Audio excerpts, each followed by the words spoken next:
Efésios capítulo 3, versículos 14 a 19. Amém? Amém. Diz assim a palavra do Senhor. Por causa disso, me ponho de joelhos perante o Pai de nosso Senhor Jesus Cristo, do qual toda a família dos céus e na terra toma o nome, para que, segundo as riquezas da sua glória, vos conceda que sejais corroborados com poder pelo seu Espírito no homem interior, para que Cristo habite pela fé nos vossos corações, a fim de que, estando arraigados e fundados em amor, poderdes perfeitamente compreender com todos os santos qual seja a largura, o comprimento, a altura e a profundidade, e conhecer o amor de Cristo, que excede todo o entendimento, para que sejais cheios de toda a plenitude de Deus. Amém? Pode sentar, irmãos. Essa passagem que nós estamos lendo hoje é uma oração de Paulo para cada um de nós, uma oração de Paulo pelo povo de Deus. E o que Paulo está pedindo ali, de certa maneira, é que nós tenhamos raízes fortes na obra do Senhor, raízes fortes na seara do Senhor. Paulo está falando sobre como cada um de nós deve se portar segundo as coisas de Deus. E eu quero falar um pouco sobre esses ensinamentos e sobre o que seria nós termos raízes fortes, né? Porque em algumas passagens está escrito arraigados, outras está falando mesmo da raiz, né? E lembra um pouco, inclusive, quando está falando arraigados com raiz na palavra do Senhor, o que diz no Salmo 1, quando fala assim: está na lei do Senhor e nessa lei eles meditam dia e noite. Essas pessoas são como árvores que crescem na beira de um riacho. Quando a gente está falando de sermos, das pessoas serem arraigadas, das pessoas estarem firmes nos caminhos do Senhor, e quando a gente está falando delas terem raízes na beira de um riacho, ou seja, o que está acontecendo é uma árvore que está perto da água, está perto de tudo que ela precisa para dar fruto na hora certa, para que ela esteja sempre verde, para que ela esteja sempre saudável, para que ela esteja no melhor dela. Né? Uma árvore que está com as raízes profundas, perto de uma água, perto do riacho e tal, é onde ela está mais propícia para poder mostrar a exuberância dela. E o que Paulo está dizendo ali é alguns passos, algumas coisas que nós deveríamos ter na nossa vida para que nós pudéssemos ter a nossa exuberância em Cristo. É um pouco disso que eu queria falar com vocês hoje, sabe? O que ele está meio dizendo é que, assim como as árvores vão dar frutos e vão mostrar toda a sua exuberância, nós também vamos ser abençoados, nós também estaremos cheios da graça de Deus, nós vamos, inclusive, dar frutos que é trazer outras pessoas para os caminhos de Deus, mas também trazer muita bênção para a nossa vida. Assim como aquela árvore recebe toda essa bênção da água, nós recebemos da palavra do Senhor. E é isso que eu queria conversar um pouco com os irmãos. Como é que a gente consegue permanecer na palavra? Né? O que é isso? O que é viver a palavra? O que é permanecer na palavra? E como Paulo está falando ali para a gente? E aí que eu queria entrar na segunda passagem de hoje, que é a passagem que está em Tiago, capítulo 1, versículos 21 a 27. Eu posso ler para os irmãos, se os irmãos quiserem. Diz assim a palavra: por isso, rejeitando toda imundícia e superfluidade de malícia, recebei com mansidão a palavra em vós enxertada, a qual pode salvar as vossas almas. Tiago começa falando da maneira como a gente vai receber a palavra, né? Sem imundícia, e que aquela palavra é enxertada em nós, e nós devemos estar mansos para recebê-la, né? Sede cumpridores da palavra, não somente ouvintes, enganando-vos a vós mesmos. Porque se alguém é ouvinte da palavra e não cumpridor, é semelhante a um homem que contempla o espelho do seu rosto natural, contempla a si mesmo, e vai-se e logo se esquece como era. Aquele, porém, que atenta bem para a lei perfeita da liberdade, e nisso persevera, não sendo ouvinte esquecediço, mas fazedor da obra, esse tal será bem-aventurado no seu feito. Se alguém entre vós cuida de ser religioso e não refreia sua língua, antes engana o seu coração. A religião desse é vã. A religião pura e imaculada para com Deus Pai é essa: visitar os órfãos, as viúvas nas suas tribulações, guardar-se da corrupção do mundo. Irmãos, a primeira coisa que Paulo está falando e Tiago está falando é que nós devemos estar prontos para receber a palavra. A primeira coisa que a gente precisa fazer é estar pronto para receber a palavra. E Tiago já começa falando que o nosso coração tem que estar pronto para receber a palavra. É um coração humilde, né? O que é um coração humilde? É você chegar, por exemplo, num lugar onde alguém está pregando e não achar que é para o seu irmão aquela palavra. Achar que é para você. É a primeira coisa para você receber a palavra. É você entender que, de alguma forma, aquela palavra fala com você. Sabe, não sei se você já passou por essa experiência, mas eu conheço pessoas assim, que às vezes estão num culto e estão ouvindo uma pregação e pensam, nossa, essa hoje tocou fundo no coração do fulano. Né? Não pensou hora nenhuma que era para si mesmo. Assim. E o que Tiago está falando é que nós devemos ter um coração humilde e com mansidão. E como é que a gente tem isso? Ele está falando para a gente se livrar da malícia, da imundície. Então nós devemos primeiro estar prontos ali para receber a palavra.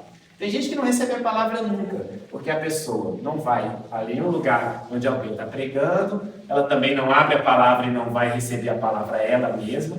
E eu acho que todo mundo devia receber a palavra sozinho por Deus, independentemente de estar indo à igreja ou não. E todos nós temos que passar por essa experiência, né, do Senhor falar conosco por meio da palavra. Mas a primeira coisa é se dispor, né? Dispõe-te, né? Se coloca na presença do Senhor para Ele poder falar com você, para Ele poder trazer a palavra dEle para a sua vida. É a primeira coisa. Parece óbvio, mas não é. Porque nós temos religiões inteiras que são construídas no ouvir dizer que é assim. Porque, eu acho que na Bíblia é de tal maneira. Disse que na Bíblia é tal jeito, sabe? Mas a pessoa não faz a menor ideia do que tem na Bíblia. Ela nunca parou para ouvir alguém falar realmente da Bíblia ou, de alguma forma, ler realmente a Bíblia. Então, a primeira coisa é se dispor para ouvir a palavra. E está tudo bem você ler livros de autores que falam sobre o que é ser cristão. A gente aprende mais com eles também. Mas esteja disposto a receber a palavra.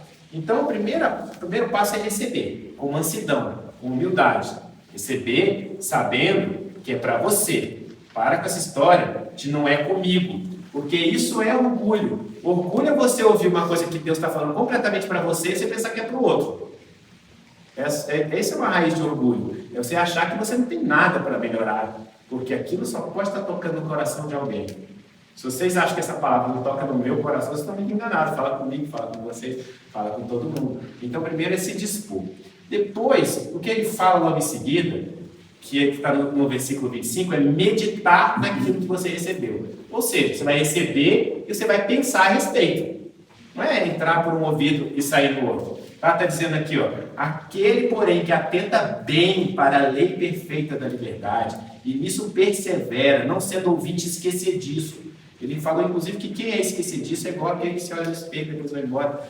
Então, o que ele está dizendo é, você tem que, para a sua raiz penetrar no solo profundamente, você precisa meditar sobre a palavra. Você recebeu ela, ótimo. Você deu um primeiro passo. E o mundo está cheio de milhões de pessoas que não deram nem o primeiro passo, e mais outros milhões de pessoas que só deram o primeiro passo. Que só escutam e não refletem sobre aquilo. E não param para pensar, o que essa palavra tem a ver com a minha vida?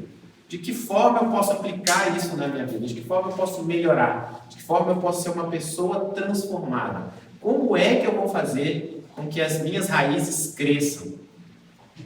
Sabe, esses dias uma funcionária minha estava falando assim, Bruno, a gente vai fazer tal coisa, se não der certo e tal. Eu falei, se não der certo eu vou aprender com o processo. Aí ela falou assim, nossa, é muito legal isso, porque você está sempre falando que vai aprender alguma coisa de alguma forma. Aí eu falei, olha, para mim a vida é um processo.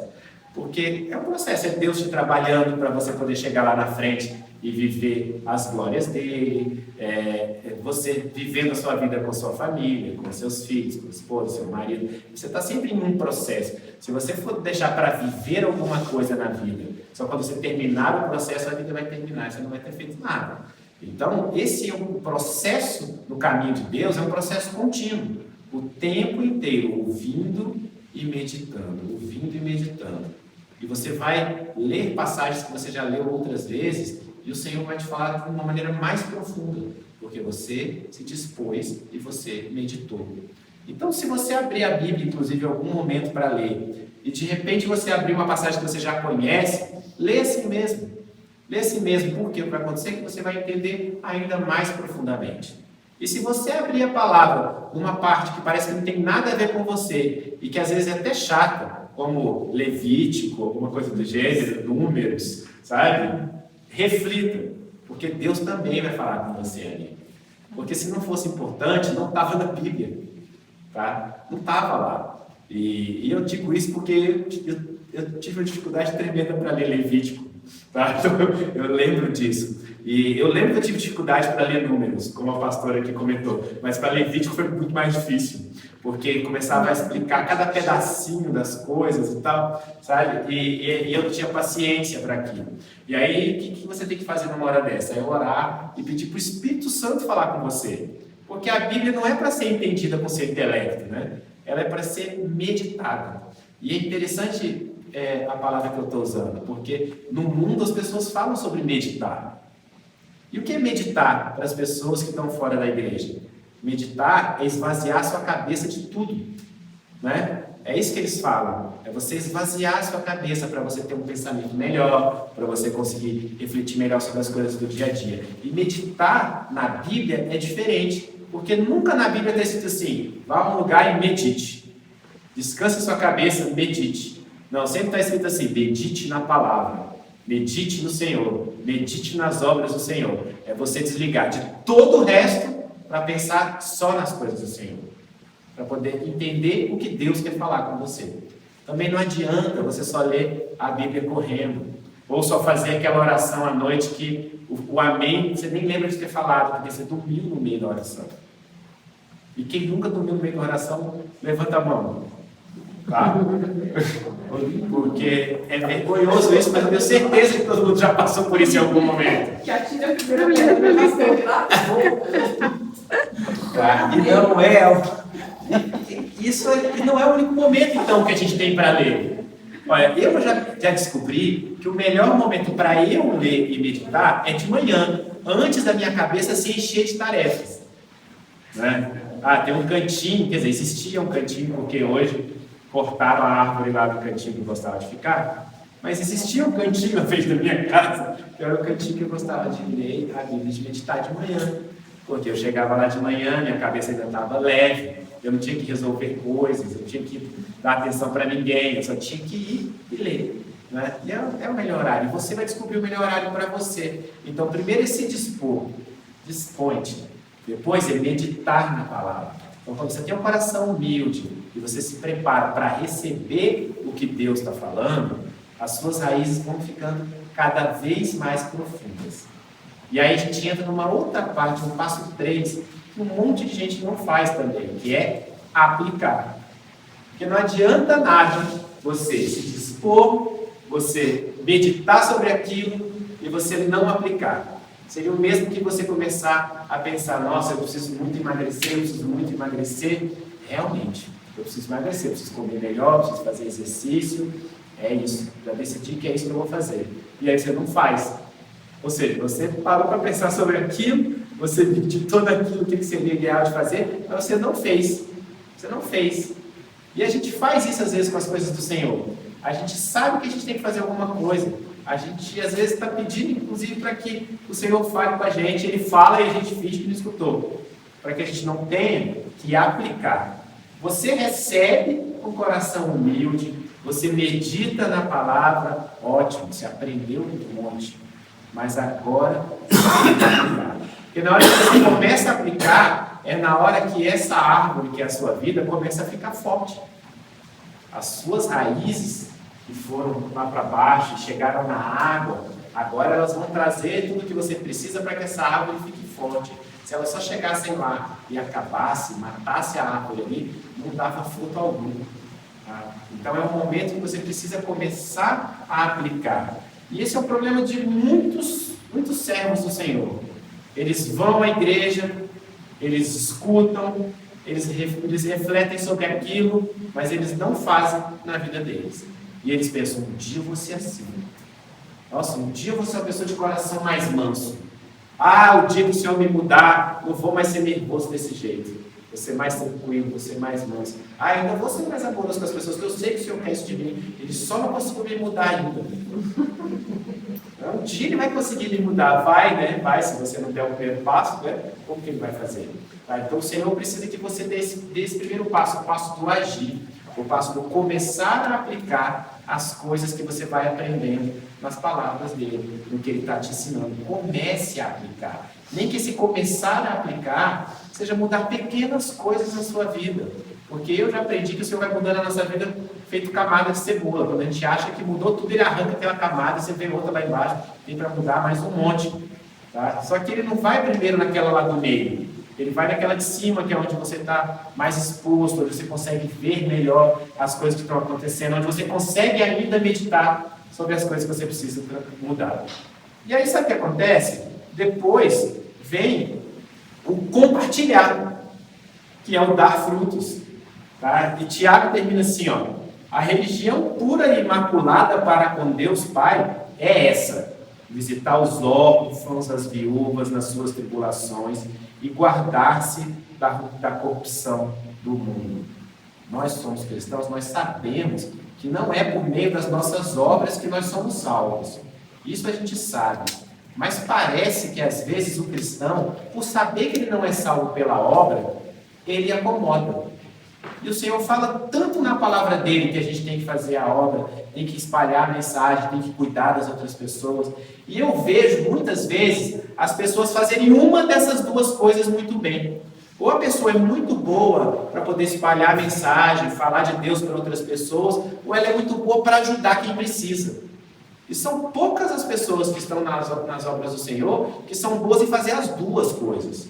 Que são boas em espalhar a mensagem e são boas em ajudar aos órfãos, às viúvas, os necessitados. Uma coisa não exclui a outra. Deus não chegou para você e falou: Bruno, vem cá, você agora vai ser o espalhador da palavra do Senhor. Você não precisa mais ajudar ninguém. Nunca mais na sua vida você precisa ajudar ninguém, porque você está espalhando a mensagem de Deus. Ou o Senhor vira para alguém e fala assim: você é bom demais, nossa, como você ajuda todo mundo ao seu redor. Não precisa mais aprender as coisas do Senhor, não precisa mais aprender a Bíblia e não precisa espalhar a mensagem de Deus. O seu fruto é uma mistura dessas duas coisas. O seu fruto é espalhar a mensagem de Deus e ter compaixão com o próximo. Porque nós somos imitadores de Cristo e Cristo tinha compaixão com o próximo. Para Cristo doía ver um mendigo. Para Cristo doía ver uma pessoa que tinha necessidade. Ele não olhava para aquela pessoa e pensava: eu estou aqui porque eu me esforcei mais do que ele. Tá? A gente não tem esse direito. A gente não tem esse direito. Eu estava vendo Neemias hoje, e aí eu abri, estava lendo Neemias por acaso, e passou numa parte que a Tati, minha mulher, tinha lido e feito anotações. A Tati agora é a rainha das anotações na Bíblia. E aí tinha um pedaço de Neemias, no capítulo 5, que depois vocês podem até olhar lá, e que diz assim: Neemias ajuda os pobres. É essa passagem, sabe? E o que está acontecendo é, eles estavam passando por uma dificuldade tão grande, com aquele esforço todo de reconstruir as muralhas, de reconstruir Jerusalém. Alguns não tinham mais tempo para ir para a colheita, outros não tinham tempo para cuidar da sua família, e mesmo aqueles que tinham tempo, eram tempos difíceis ali naquela época. E alguns começaram a se dar como escravos, né? Porque era um costume que existia lá para trás. E eles começaram a fazer, uns escravizaram os outros, daquele povo que tinha sido liberto, sabe? E Neemias se enfurece com aquilo. E ele começa ele dá o primeiro passo.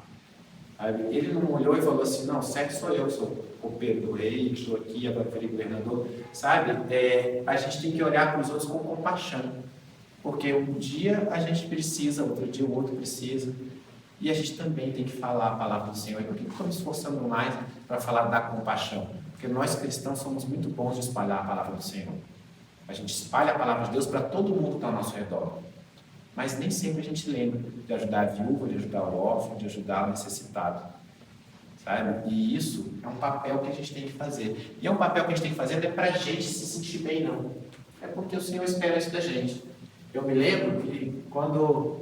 Eu nunca vou esquecer disso, porque eu era mais novinho assim, quando Ayrton Senna morreu, descobriram que ele tinha uma série de obras sociais que ele ajudava. Ninguém sabia quando ele era vivo. As pessoas descobriram depois que ele morreu. E aquilo me tocou profundamente, que eu lembro disso até hoje. Porque ele não fazia para as pessoas acharem, nossa, como ele é bom. Porque ninguém sabia. Tá? Ninguém sabia. Então a gente precisa dar esse segundo passo, que é o passo do agir, que é o passo do dar frutos. Porque se o Senhor te colocou à beira de um riacho, para você ouvir a palavra dele, para você ser transformado com a palavra dele, para você ser uma pessoa melhor pela palavra dele, meditar, se transformar, ele também quer que você transforme as outras pessoas ao seu redor. Pela palavra, pelo cuidado, pelo agir, pelo amor pelas outras pessoas. E a gente precisa sempre lembrar disso na nossa vida, porque eu acho não, tenho certeza, todo dia a gente tem a oportunidade de fazer o bem, todo dia, sabe? Eu conheço uma pessoa que carrega uma maçã na bolsa só para dar para quem pede, sabe? E ela sempre tem, na bolsa dela sempre tem, toda vez que alguém vai pedir, ela dá uma maçã, sabe? O pessoal brincar muito por causa disso. E eu me lembro de uma época porque hoje eu trabalho em casa, então eu não preciso mais ficar saindo de casa, né? Ontem eu estava até dizendo que engarrafamento que eu pego é da sala para a cozinha e tal, né? Não tem mais esse problema, mas eu me lembro de uma época que eu deixava muita moeda dentro do meu carro para poder dar para umas pessoas que pediam. E como eu fazia o mesmo caminho, eu acabava dando para a mesma pessoa sempre, né? E aí uma pessoa uma vez falou assim para mim, mas você não sabe que esse cara está aí todo dia só enganando, ele chega aqui, veste uma roupa suja, tal, não sei o quê, depois no final do dia ele vai para a casa dele, tudo arrumadinho e tal. Aí eu falei, olha, eu não sei, mas eu prefiro ajudar alguém que está me enganando do que não ajudar alguém que está precisando de verdade. E vamos combinar que deve ser uma vida muito triste, o cara tem que chegar aqui na rua, vestir uma roupa toda suja e tal, e ir pedindo sinal e depois no final do dia ir embora. Sabe? É muito triste isso, eu não queria estar no papel dele. E eu não estou contando isso para me vangloriar, não. Estou contando isso só para poder mostrar que a gente tem a oportunidade todos os dias de fazer o bem para outras pessoas, sabe? A gente está se preparando agora para levar a igreja para um outro lugar e a gente vai poder abençoar as pessoas que estão ali ao redor, tá? E a gente vai poder abençoar também levando a palavra, claro, sabe? Eu admiro muito aquelas pessoas que vão pregar nas ruas.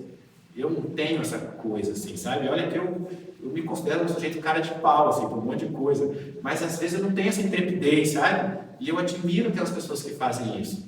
E são pessoas, às vezes, que precisam da nossa ajuda também financeira para poder fazer isso, inclusive.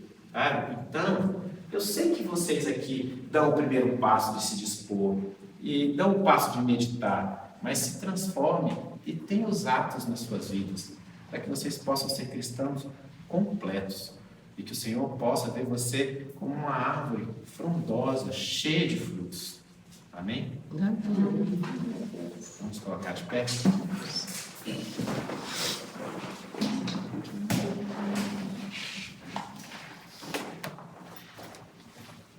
Senhor nosso Deus, Pai querido e amado, Senhor Todo-Poderoso, Pai, eu quero agradecer a Ti agora, Senhor, por esse culto de hoje, Pai. Agradecer pelos louvores, agradecer pelos pedidos, pelos agradecimentos e agradecer por essa palavra que o Senhor nos trouxe, Pai, para cada um de nós. Eu quero te pedir, Pai, que o Senhor efetue essa transformação nas nossas vidas, que o Senhor nos faça cristãos melhores, melhores filhos, Pai.